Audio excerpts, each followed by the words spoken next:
สบายดีพี่น้องวันนี้มากินอาหารอเมริกาพี่น้องอาหารเมกาโน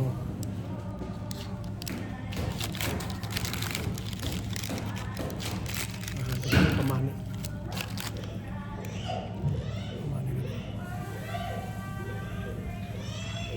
หน้าบักเกี้ยง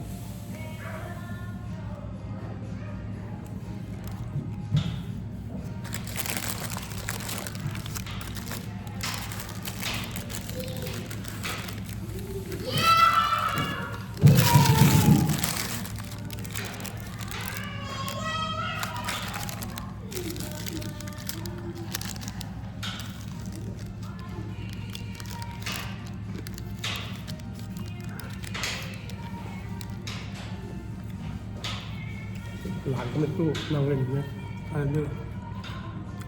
มีสไลเดอร์อยู่ข้างขา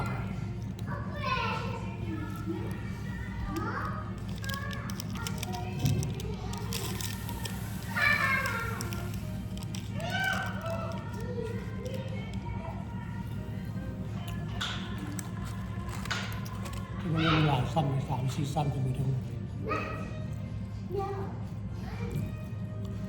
มีตู้กับหลานอย่างไร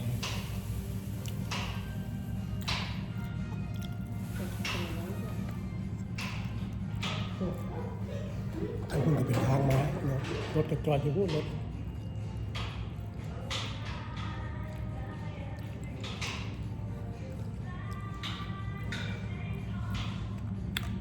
กินโต๊ะนั่งกินโต๊ะ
อิ่มเลยพี่น้องกินเบิด2 ก้อน